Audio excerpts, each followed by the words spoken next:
All right. Hello, everybody, and welcome to another episode of the Couch Warrior podcast. As always, I am your host, Mike, and today I'm going to be going over my year this year, the year in review show. I did one last year. Going to do another one this year. Going to talk about everything pretty much. Going to talk about my performance this year, what I thought about it, what I've learned, lessons learned, and then the game plan going forward, certain things I'm going to start looking at, different changes to my game that I'll be implementing going forward to hopefully do better this time around. So, and then at the end, of course, like everybody else, I'll do my predictions for the 2024 champions. I've never actually bet a future for the champions before, like who'd be champ this upcoming year. This is the first time I'm doing it. I already have 2 bets in. Maybe I'll add more later, but we'll talk about those as well. I just got finished talking with our guy, Connor Matthews, a Dana White Contender Series winner and now a UFC fighter. I'm going to be posting that up on the channel shortly after this. It's actually currently uploading already, so that should be there for you guys. It was very dope talking to him. We went over his career. We went over his time in the military, which was really cool to hear about. And then we also went over the champion stuff, and I wanted to know what he thought about future champions going into next year. So let me catch up with everybody real quick. My guy, 138 MMA. Love this dude. Tyler is the best out there. One of the nicest guys there is in the space. And on top of that, he's extremely sharp. Has an awesome channel where he does his whiteboard stuff. And just a great guy. Make sure you guys are following Tyler on Twitter, on YouTube, everything. His videos are random and dope sometimes. He does stuff like he broke down street fights. He did a prediction show with his girlfriend. Some really cool stuff. So check him out. And he is, of course, my co-host for our panel show that we do every pay-per-view. So definitely check him out. Thank you, Tyler, for the support, like always. Chris Hawk, thank you so much for coming on. Really appreciate you. Tyler knows me too well. This is how you guys know. My guy knows me well. But yeah, I'm hoping this is going to be a more laid back show. We're not rushing anywhere. We're not making bets or plays. We're just going to be talking. So after a long day and, an interview, we're going to roll one up. That's what we're going to do. We're going to roll one up on the Couch Warrior pod. We're going to spark it up and then we're going to get going. Let me just make sure I have my lighter. I do not. Hold one moment, please.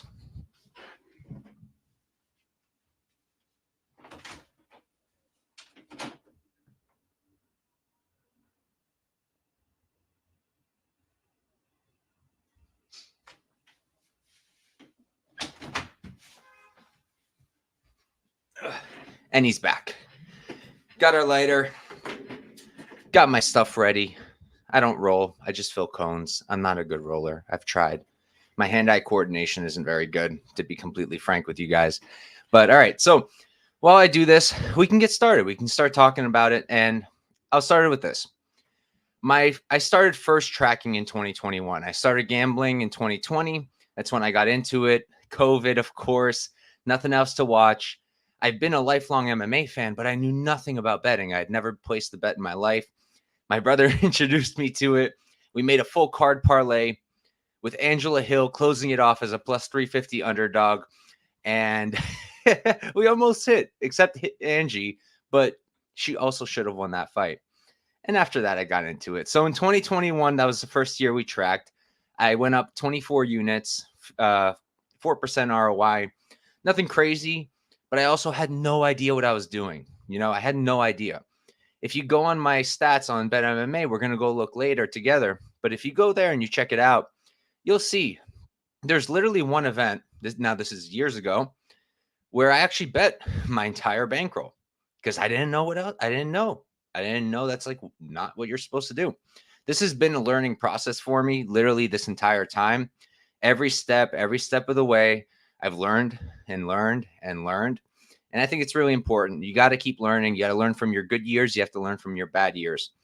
Last year, honestly, my proudest year because started off the year relatively strong and then immediately just crashed and burned. I was down, I think, minus 50 units all time at the beginning of last year. And by the time last year ended, I was up 93 units. So I made a 140 unit comeback to finish up very much in the profit. And I was very, very proud of that year. I think that some of that might have led to the problems this year because I got comfortable. I got cocky, felt like I got this. You don't really see too many guys breaking 90, 100 units a year. So I was like, damn, look at me. Look at me. I'm fantastic. Truth was, I'm not fantastic. And it's a hard lesson that had to be learned this year because I did not perform this year. I did horrible this year. I started strong. And then about halfway through the year, everything just went to crap.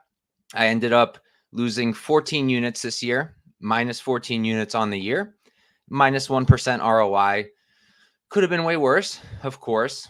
And the whole point of this, is to minimize your damages and maximize your wins. So could have been worse, but I wanted to be in the green. Of course, you want to profit every year. It was very disappointing for me. And I think a few things really led to that, right? I think that I was lazy. I got cocky and lazy. I think that, I don't like to make excuses, but I did have a lot going on, right? I was finishing my last year of law school. I had to take the bar exam. I had other exams. Then I started a full-time job for the first time.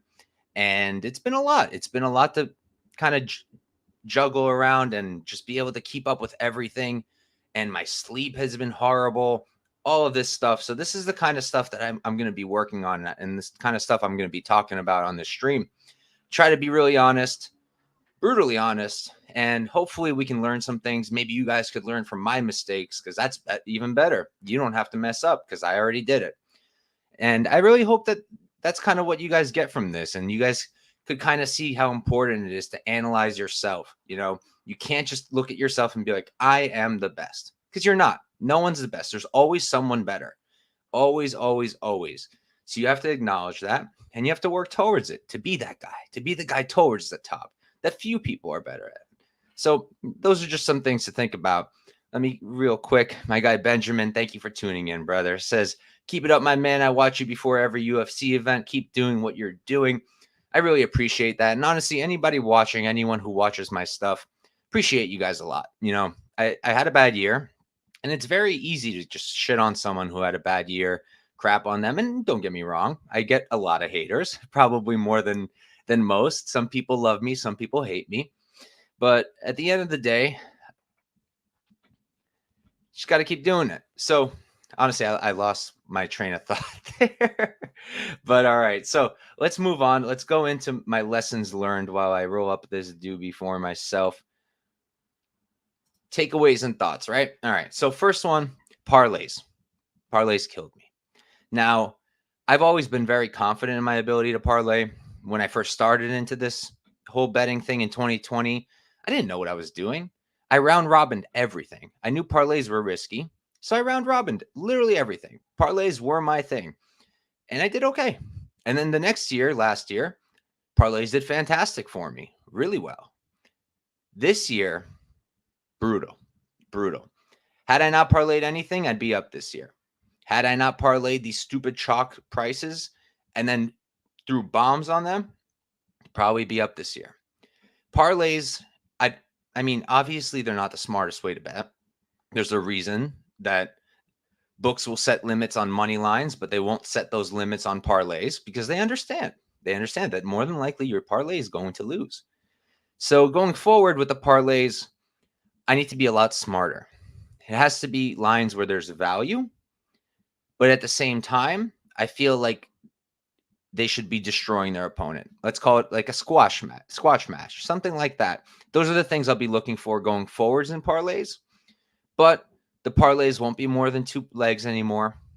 And they definitely going to be more careful with them and doing less of them. That's what's most important to me. Just do less, stake less on them. Maybe try to get that back. I used to be good at them. Let's see what I did wrong last year. Kind of went through my entire list last year. Every parlay I made, I looked at it. And I'll be completely honest. They were very similar to the parlays I made this year. So I guess I got lucky that year, but I still need to move away from it a little bit and find a smarter way to parlay. The next thing, I did do better this year with long shot props. My last year, I did very poorly. I lost a lot of units going after long shots. This year, I'm getting a little bit better. I've hit some really nice ones. I hit Jekka in round 1 by knockout plus 2,600. I understood that there was 100% value there because that was the only way Jekka was going to win, in my mind at least. Could have been a second round, but I was thinking first. I actually bet both, but cashed the first round knockout. Thought that was really nice. The Pyfer round 2 sub, very proud of myself there. I had a very particular read. There was something that I really felt there, right? For me, what it came down to was Pyfer was fighting a guy who's another power puncher. And Pyfer is a smart, cerebral guy, right? So the way I saw it going down was Pyfer and Alhassan would stand with each other for a little bit. Pyfer would feel that power and choose to grapple because he's a really good grappler coming out from a good grappling gym, and he's good at jiu-jitsu. And at the same time, I didn't think that it was going to end in round 1. I just didn't. I felt that Pyfer would be extended a little bit by Alhassan. Alhassan is decent, better than the guys Pyfer's been fighting. And it's exactly pretty much what happened. They spent some time on the feet in round 1, a little bit of everything. We get into round 2. Pyfer no longer wants to deal with that power, takes him down and submits him. Those are the kinds of things I have to look for. I still did play a lot of round props that flopped, that did poorly. And I need to really start being more strict with myself. I have to understand exactly why I'm doing it. For Pyfer, I knew exactly why I was doing it. For Jekka, I knew exactly why I was doing it. Can't do those props just off of a hope, just off of I think he can get a round 3 finish. You have to have something behind it and a very strong something. And that's something that I'm learning now and that I'm taking to heart. Next, method of victory props. I actually did great this year on those. Sub props especially, and knockout props. But then ITD goes to decision, wins by decision, and round props, horrible. So those are things that I'm going to move away from. My guy Tyler over here learned my lesson when Nunes lost to Pena. For me, it was Shevchenko Grasso, the first one, where I really got brutalized. Then I learned it again with Malkoun. And then again with, what's his face? Bonfim. Thank God, at least for that one, I had some sense already. I already got cooked with my Jubilee bet. Anyone watching me here knows about my Jubilee bet, my terrible, terrible bet. So I learned it, and I ended up hedging to the point where that Bonfim loss wasn't bad, but it could have been horrible. Next, unit sizing. This is so important. I feel like this literally is make it or break it for a lot of people. And it's like, it's a mental thing, right? This is a mental thing because you see a minus number, right? You see someone as a favorite and you're thinking, okay, the book opened them as a favorite. They got to be safer than the underdog. It must be safer. So if I like a favorite, I'm going to bet them hard. I'll bet them to win a unit. I'll bet them to win 2 units. I'll put 3-4 unit stakes on those. But then I'll find an underdog that I like a lot, like Ludovic Klein, like Dustin Stoltzfus, and that I feel just as confident in as I did with those favorites. But yet, for some reason, for the underdogs, I'll bet 0.5 units or 0.34. And they'll cash, but it won't do anything for me because I played it so careful. And then I turn around and I lose 2-3 units on a chalk. So for me going forward, if I am as confident in an underdog as I am in a favorite, I'm going to play them the same. I'm going to play for a unit. High confidence, high edge on the percentages. Going to play 2 units. Dustin Stoltzfus, I thought he should be the favorite. He was like a plus almost 300 underdog. That should have been a 2-3 unit bet, but I didn't do it.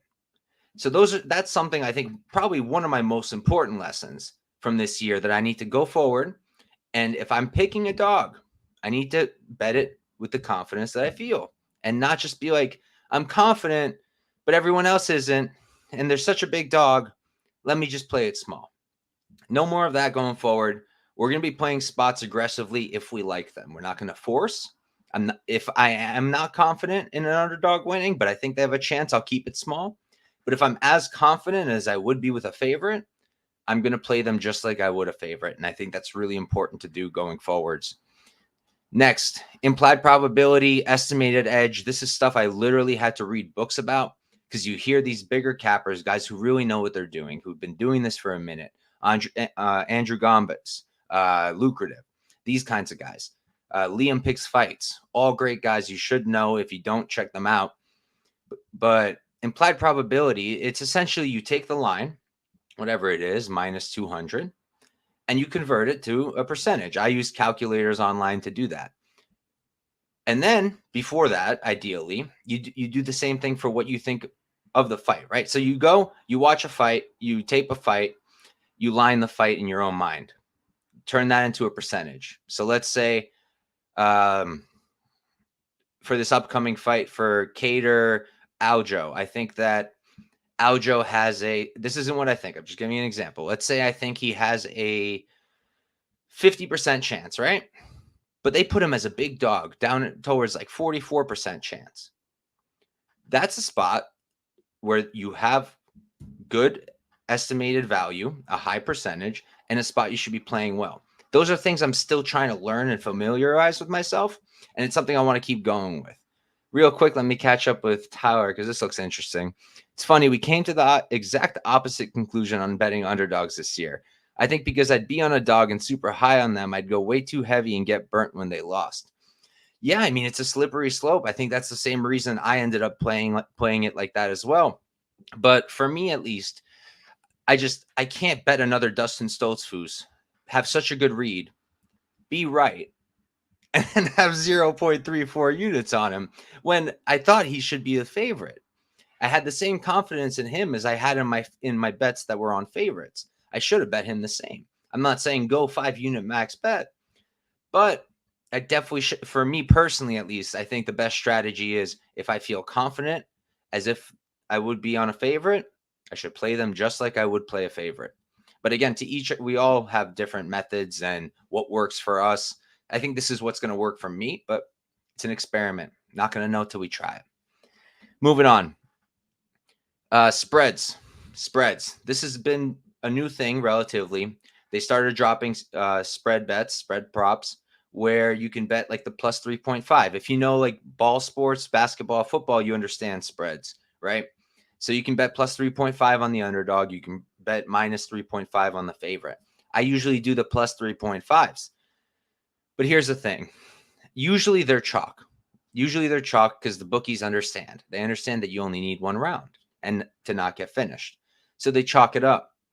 And then you lay that chalk on what is probably a decent bet that makes sense, but you can't account for the volatility of judging. That's the issue. One judge, this has happened to me already multiple times, one bad judge giving a 30-27 where there should have been a 29-28 will cost you your bet. So I'm no longer playing those at chalk. Going forward, those will only be played as underdog lines. It's just too volatile to do it any other way. Next, decision only and finish only props, right? These are also great bets that I usually really like. And I still think that there's a lot of value to be had there if you can find the right ones. I believe that. I'm still looking at some of them. But the truth is they push a lot. A push if you don't know, it just means that, like, okay, for example, say I bet finish only, right? And there was no finish. We went to the scorecard, so I get my money back. That's a push. But on your record, that affects your ROI.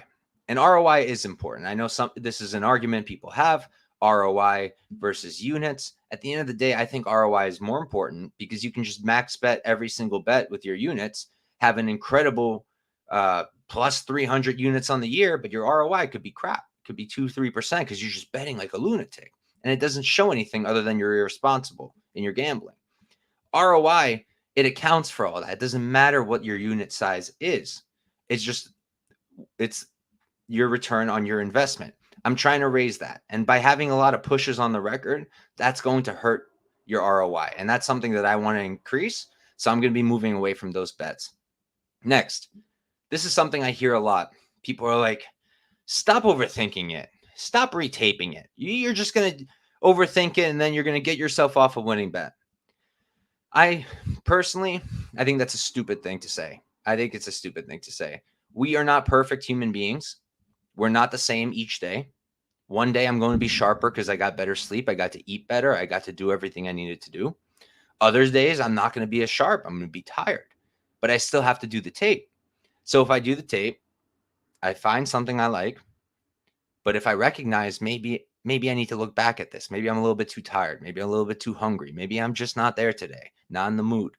I'll go back and I'll retape it. And for me, it's worked pretty damn well so far. Every time I retape, I'm either able to hedge the hell out of a bad spot or find something that I didn't see the first time that ends up being pretty good.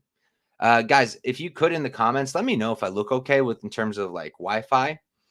My thing is showing me 1 bar, so I have a little bit of a concern, but I think we should be okay. But you guys just let me know with that. Now, next, this one's important. Taking care of yourself. Now, most important of it all, in my opinion, is sleep. I mentioned earlier on in the show, I've had a hard time sleeping this year. Finished law school, had the bar exam, started a full-time job with a 3-hour commute. Leaves a lot of very little time. Add on the gym, add on your tape. You got no time to sleep at all. And I really do think it affects your performance. I think it affects how you look at tape. I think it affects how you make those bets. So those are just things you have to do. You need to sleep. You need to eat well. So I'm going to be learning to balance this year. I'm going to be learning to find that balance where I can do everything I need to, but keep myself healthy, keep the brain healthy, because this is where all our decisions come from. It's how we make our moves. Any profits, any losses, it comes from here. So you really got to take care of yourself. Now, those are the lessons learned. Things that I'm going to be doing going forward, right? First off, if you follow me, if you're on my Bet MMA, if you see my full card slates before the fights start, you know, sometimes I can have 15, 20 bets on a card. Now, my stake usually isn't higher than like 15 units per fight card.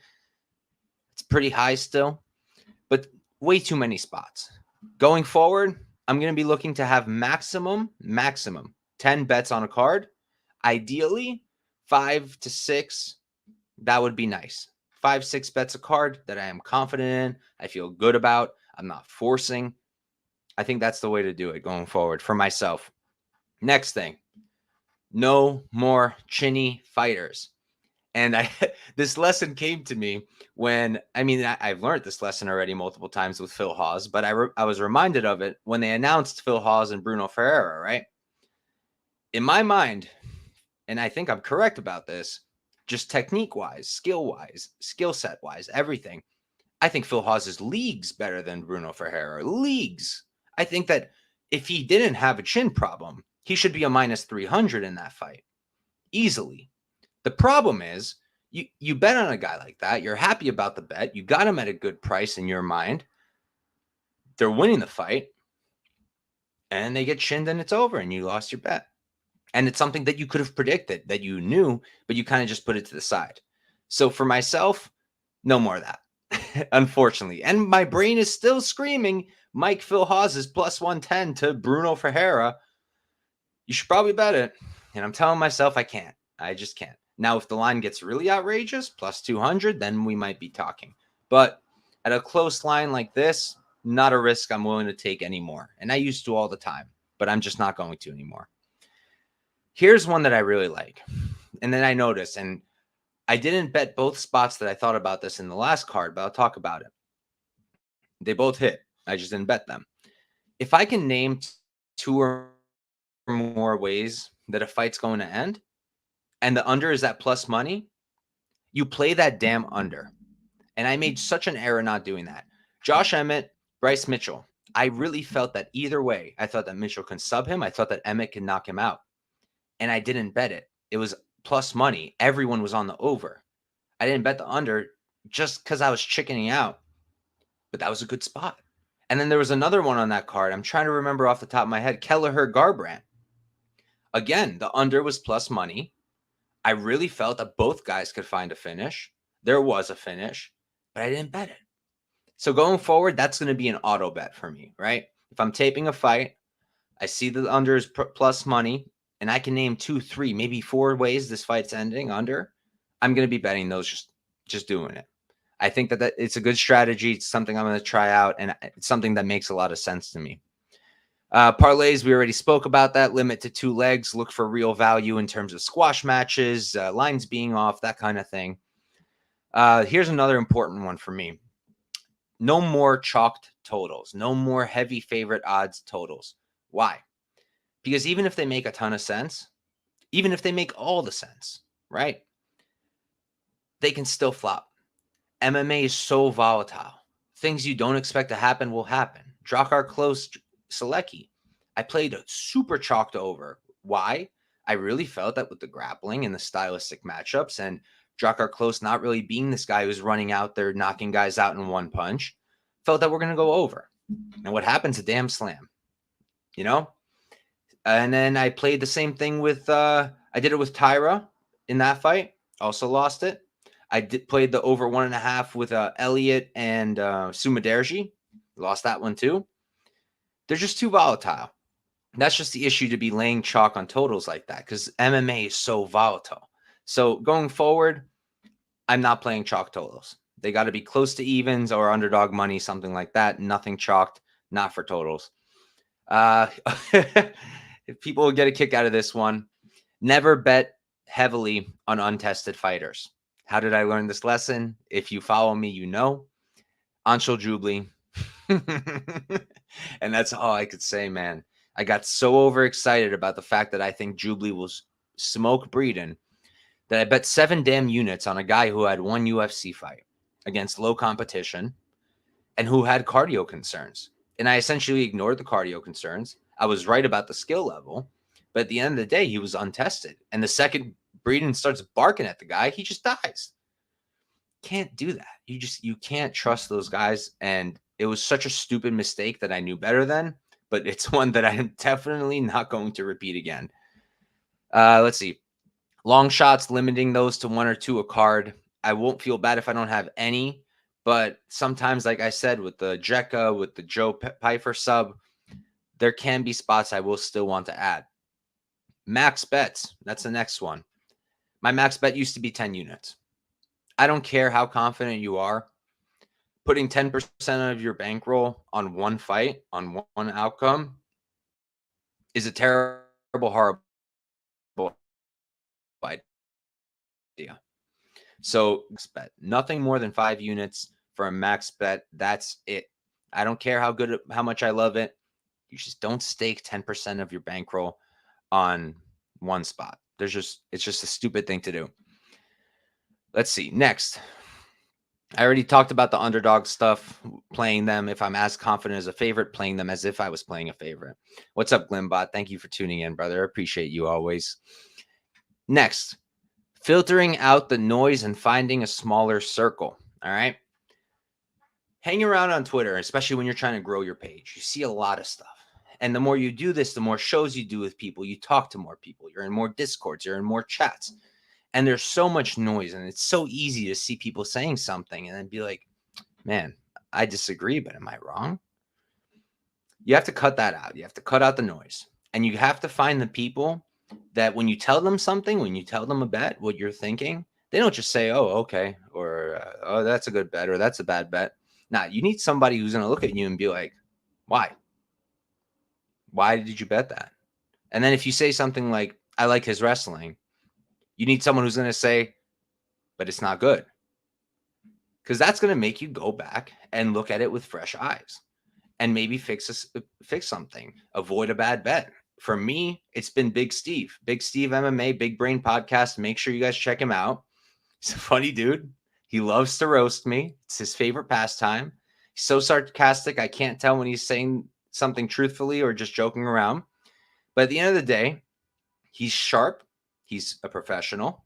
He literally does this for a living. and he has a very analytical mind. So when I tell him something and he tells me, I think you're wrong, I'm going to turn around and go look. Not to say he's always going to be right. Sometimes he'll be right. Sometimes he'll be wrong. I'll be right.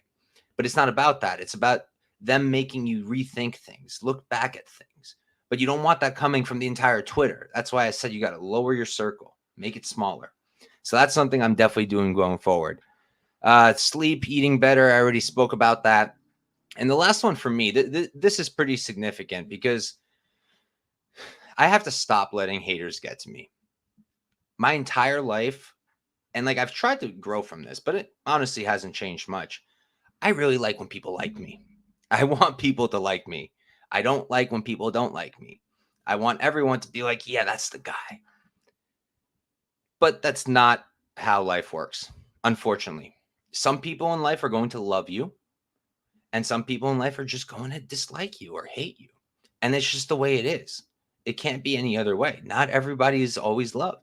There's always going to be something. And I think I get a lot more hate than some other people, but it doesn't matter because the people who like me like me. We're tight. We're boys. So you have to just ignore that kind of thing. And when you're putting yourself out there and doing content, you get a lot of it, a lot of it. And you just kind of have to, it doesn't matter. These are nobodies most of the time. Most of the time, it's someone with like an anime profile picture or something, or no profile picture. There's just haters. There's people in this space who haven't cut it or haven't even tried to cut it, and they hate us for it. They hate the fact that we have the balls to come out here and do this every day and grow our channels and try because they don't have those balls. They're too chicken. They've grown up to just fear difficult things. So when they see someone do difficult things and find success, they can't handle it. You have to filter those people out. They don't matter. You find the people that matter, and that's it. And you don't listen to that stuff. I'm good with like throwing like random stuff away. You know, like if you watch my shorts or if you go through my shorts, literally every damn comment is about my eyebrows. I've been bullied about my eyebrows my entire life. That does not faze me at all. That kind of thing is like, whatever. I joke back about it, you know, carefully cultivated over here. All right. These took a lot of work to grow, but it's the other stuff when people really don't dislike me that bothers me. But I'm learning to get past that. I'm learning to get better than that and to just focus on myself. Still got a lot to work on. Don't have time for that crap. And every single minute of the day counts, especially when you have a 3-hour commute, you have a full-time job, you're doing all this stuff. All your seconds count. My favorite troll right here, Big Steve, never. I would shave my head and anything else before my eyebrows. These carefully cultivated. Let's see, Tyler, my guy, you 100% get way more. Yeah, man, dude, I'm so disliked in this space. It's just the way I am. I think the people that like me really like me, and I think that the people that don't like me really don't like me. And there's nothing I can do about it. This is who I am. So it is what it is. You know, there's one guy, I won't even give him the satisfaction of listing his name, but just a total loser, unfortunately, you know, and I feel bad for him. I don't even get upset at him anymore. I genuinely just feel bad that this is his life. You know, he tried, didn't succeed, stopped trying, quit, and now hates everybody who's out succeeded him. It's sad. It's nothing you can do about it. I don't understand why that is. It's been this way my whole life. You know, I have a certain personality, and it's just some people like it, some people hate it. But moving on. So that's the lessons learned. That's the game plan going forward. Now I just want to go through my Bet MMA thing a little bit, go over my stats, what's happened, and let's look at it together, right? So let me pull it up on the screen. And let me adjust this real quick. I don't like when it's so much bigger than I am.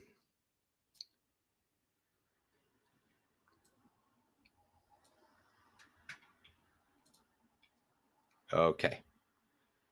Computer lagging out real quick. And it appears we are good. There we go. Okay. Yeah, that's another thing I tell myself. Like, I did win over him. But anyways, all right. So let's check this out, right? Let's start with overall stats, right? Average odds plus 133 makes sense. I bet a lot of underdogs. That's my favorite way to do it. Units bet 3,000. It's been 3 years now, so it's a lot.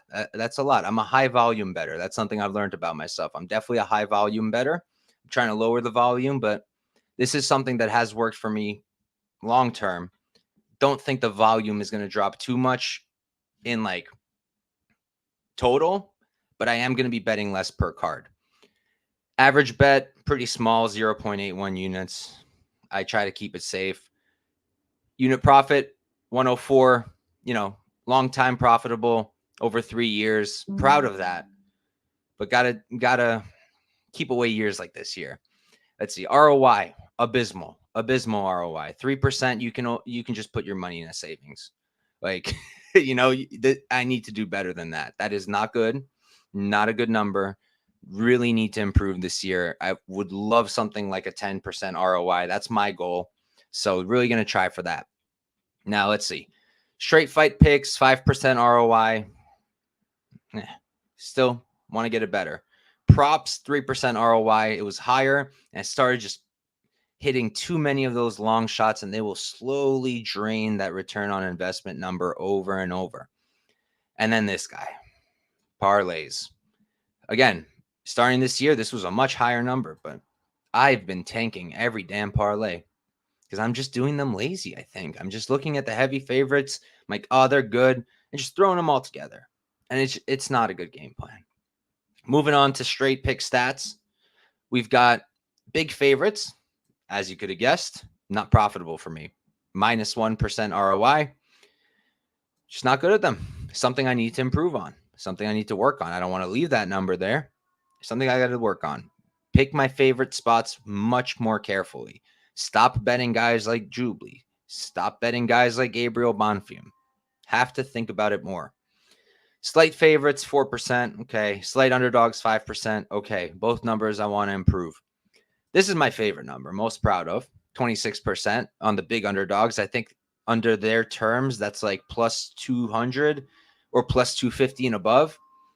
I love hitting those spots. I think I'm pretty good at them, especially in more regional scene situations. I mean, I hit them in the UFC sometimes too, but in the regional situations, that's where I kind of hit them more. PFL is my best promotion by far. We'll go to the promotion stats in a second, but this is by far my best thing. Plan to stick with it. I love my underdogs. I think I'm pretty good at finding them. Dustin Stoltzfus, I'm really proud of. Ludovic Klein, I'm really proud of. When I bet Breshki against Budai, I was proud of that, even though we got robbed. Evan Elder against Nazim Sadykhov, was proud of that one, even though the damn injury. So I think I'm good at underdogs, and it's something I want to keep going with. Let's see. Steve, maybe if you watched the whole damn video, you would know. I already went over this. But for you, I'll do it again. To be more specific, what I mean about Bonfim and Jubilee, I bet guys who are minus 400, 500, 600, who are untested, particularly in cardio, and I went heavy. Terrible idea. Why? I've been confident in minus 150s and minus 200s, even in plus 115s. Why am I hitting 7 units on damn Jubilee? Stupid mistakes. That's what I was talking about, Stevie. Thank you for trolling me once again. Let's see. What's the cutoff at a big favorite? What line? I'd have to look at the website stuff, but I think it's like minus 300 and up. I think I'd have to double check. I think they have it somewhere. So yeah, let's move on though. The graph doesn't really help you much. I mean, I've been all over the place. As you can see, this is what I was talking about when I going into my second year tracking. You see, I was up and then boom, all the way into the negatives. I think it was like minus 30 units at some point or something like that. And then built up, did really well, just hitting cards over and over, regionals, just keeping it small. And I really grew the bankroll back up. And this year it's just been chaos. He's mewing. I'm not sure what that means. I want to look it up. I'm going to get some stupid ass shit right now. To utter a mew or similar sound. Well, not quite sure what you mean about it with that. All right. Oh, I think I even know who this is. What's up, dog? Nice. Okay. Moving on, though. Handicapper stats. Give it a sec, fellas. Never ended up rolling that, Jay. Okay. So we're going to go. Oh, do I have to log myself in? You guys better not steal my password. It's just a bunch of dots, as you can see. All right. Profile. Going to go here.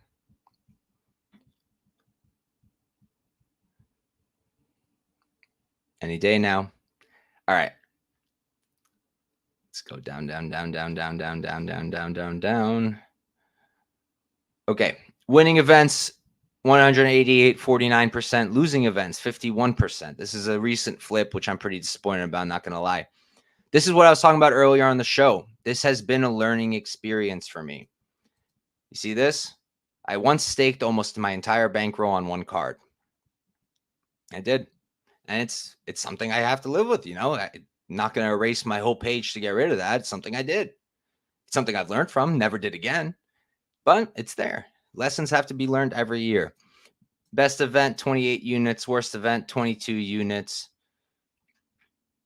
Not much to take from there. And then year by year, kind of went over this already. 2021, 24.2 units up, 4% ROI. 2022, my best year, 93.9, 7% ROI.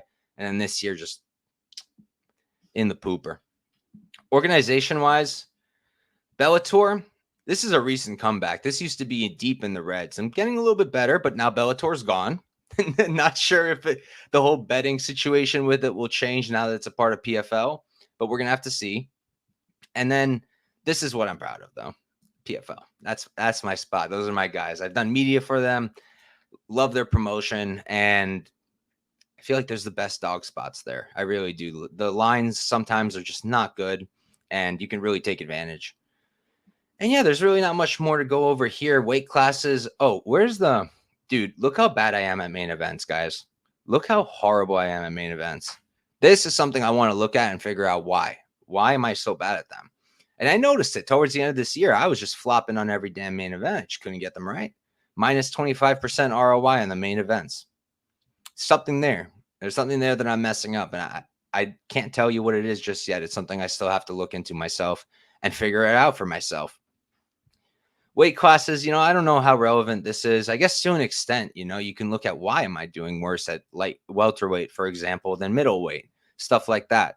And then you also can't take the numbers too much to heart because, look, for featherweight, for women's, I'm 46% ROI, but it's been 13 bets because they just don't happen often. Same thing with women's bantamweight. 21% ROI on them is great. They're just not fighting very often. And I think that over a larger sample size, maybe it wouldn't be as easy. And there's not really much more. There's this is each of my bets. They do this whole thing. Not really much to go over there anymore, but you guys get the point what I'm talking about. Now, last part of the show, we're going to hop on. We're just going to talk about, let's see what Tyler said real quick. Steering clear of close main events is something I've made a point of doing into 20. Yeah, definitely that. Honestly, I'm not even sure what it is with me. It's really something that's bothering me, and I really have to look into that. But all right, I'm going to take this off of the screen now, and I'm going to present this instead. And now we're going to do a little bit of a more fun part. Now we're going to talk about champs for 2024, futures, that kind of thing. So let's see. Where should we start? I've already got 2 bet. I don't know if I'm going to add. I don't really like locking up money for this long, but if it's a good spot, I'm going to do it. At the end of the day, kind of an investment. In my mind, it is an investment. So we'll see. But let's start off weight class by weight class. For flyweights, I think that our champion next year is going to be Manel Kape. I'm pretty damn confident in that. Had nothing to do with the odds. I mean, I bet the odds because I think they're off, but I thought he was going to end up champ regardless. Can a guy like Mokaev maybe present an issue? Sure. But I think on the feet, Kopp will destroy Mokaev, just absolutely murk him. And I don't think he's going to be easy to grapple either. I know that Pantoja beat him and he's the champion, but it was a close fight where Kopp was on short notice and fought like a shell of himself. And I'm fairly confident that he's gonna be able to win that next matchup. So I think that if Kopp beats Nicolau, like convincingly, I think he's either up next or one more and then he's next. So I think it's pretty decent odds on that.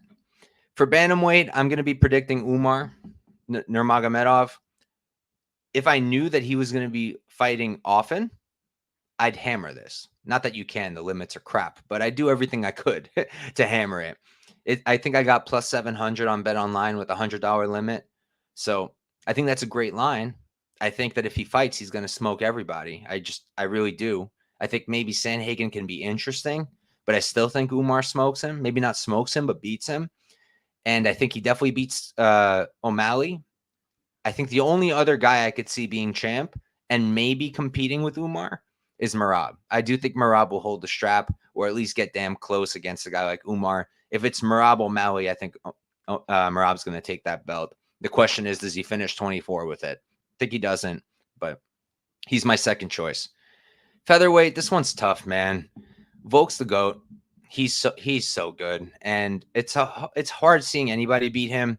I think that Topuria can. He's probably got the best chance out of all recent guys who have fought for the belt against Volk.